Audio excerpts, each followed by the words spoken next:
Haïti cela. Non seulement ils ont les premiers posé les jalons de la condamnation de la traite négrière et l'ont combattu systématiquement dans leur pays jusqu'à son éradication, mais ils ont également été les premiers qui, l'arme à la main, se sont battus pour obtenir leur indépendance nationale. Et cela à la fin du 19e siècle, à une époque où déjà Hegel n'avait pas encore avancé ses théories, parce qu'il ne les avancera qu'en 1830, à une époque où également Gobineau n'avait pas encore établi ses théories sur la hiérarchie des races. Par conséquent, Haïti anticipait sur le discours dont on se servira plus tard pour légitimer le système colonial, à savoir l'infériorité de population que l'on était censé aller dans le cadre de la mission civilisatrice pour leur apporter une civilisation qu'ils n'avaient pas. Haïti infirmait la nécessité de la colonisation, montrait que les Noirs étaient capables de pouvoir conduire leur pays dans la liberté et la dignité en rejetant l'esclavage et en rejetant la colonisation. On a cessé de punir Haïti pour cela depuis cette date. Et c'est la raison pour laquelle Haïti est un symbole de résistance. Un symbole de résistance culturelle, parce que c'est sur leur culture qu'ils se sont assis. Dans les pays, dans les villages haïtiens, la tradition leur enseigne que quand ils sont morts, leurs ancêtres, leur corps, leur âme est transmise par les ondes jusqu'en Afrique, qui est considérée comme leur père-mère. C'est l'ouverture qui est le modèle de la résistance, est aujourd'hui la figure emblématique la plus forte du monde noir. Vous savez comment on a fait? Le général Leclerc l'a finalement attiré dans un guet-apens, on l'a invité à un repas, on en a profité pour l'arrêter, on l'a ensuite mis dans un bateau, on l'a conduit au fort de Joux dans le Jura, où il va mourir dans des conditions atroces. Mais ce qui est beaucoup plus important, c'est que ce combat que lui, il avait mené, avant de partir, il avait dit, vous avez en fin de compte, en m'arrêtant, déraciné l'arbre qui incarne la résistance haïtienne. Mais cet arbre a de nombreuses racines dans le sol haïtien. Et ces racines vont continuer de se développer parce que le mouvement que nous avons mis en œuvre ne s'arrêtera pas jusqu'à ce que l'homme noir puisse se libérer.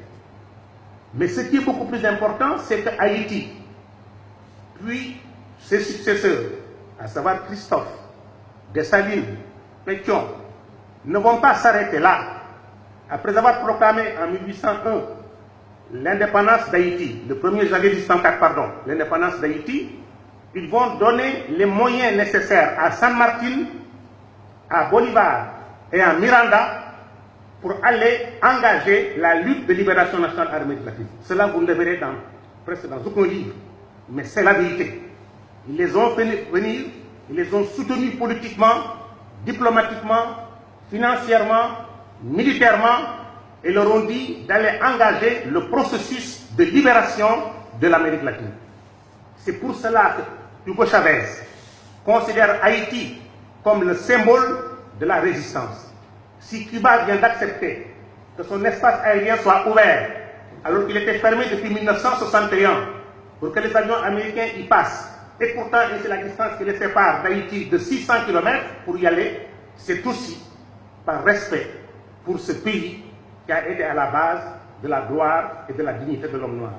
Si le président Thabo Mbeki a été participé au 200e anniversaire d'Haïti, c'est ce message-là qu'il a voulu porter.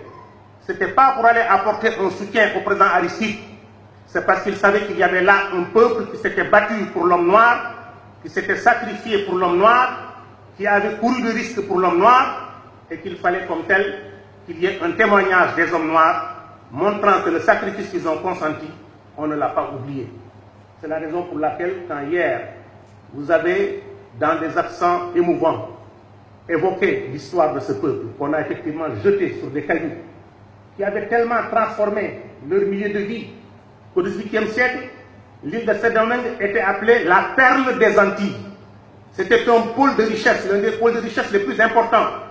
Mais le monde colonial ne voulait pas qu'il y ait un pôle noir composé de populations noires qui ont dit non au monde occidental, qui ont osé dénoncer l'esclavage, dénoncer la traite négrière, dénoncer la domination coloniale, qui soit une référence qui puisse être présentée demain aux générations futures africaines, afin qu'elles se disent voilà le modèle que nous devons recopier. Et aujourd'hui encore, quand vous allez dans les Antilles, quand vous allez en Guyane, quand les gens veulent demander l'indépendance, on leur dit ah, vous voulez l'indépendance? Eh bien, allez voir Haïti. Et vous saurez si vous avez intérêt à aller à l'indépendance. Par conséquent, en nous réunissant autour de cette question à l'initiative du président, nous posons un acte fondateur, un acte historique. C'est chaque Sénégalais, c'est chaque Sénégalaise, c'est chaque Africain, à quelque milieu qu'il appartienne, qui doit considérer que ce qui se passe en Haïti le concerne. C'est notre race qui est là-bas aujourd'hui exposée à la souffrance. Une race qui, par sa dignité, nous a montré le chemin de la libération de l'esclavage, le chemin de l'indépendance nationale et qui, aujourd'hui, représente par conséquent une référence sublimale dont nos enfants doivent être fiers. Par conséquent, ce que vous avez proposé en disant que vous souhaitiez que l'Afrique leur accorde la possibilité, s'ils le désirent, de venir y trouver un cadre de vie qui les accueillerait fraternellement parce qu'ils appartiennent à la terre africaine qui est aussi leur patrie, est une idée extrêmement forte. J'ose espérer qu'ils pourront en mesurer la portée et la signification. Même s'ils ne l'acceptaient pas, que cette voix se soit fait entendre et qu'un Africain qui incarne ce que vous incarnez, c'est-à-dire un leadership fort, puissant et éclairé, les dit, alors que vous êtes dans l'exercice du pouvoir, me semble être quelque chose de particulièrement significatif. Haïti a joué un rôle important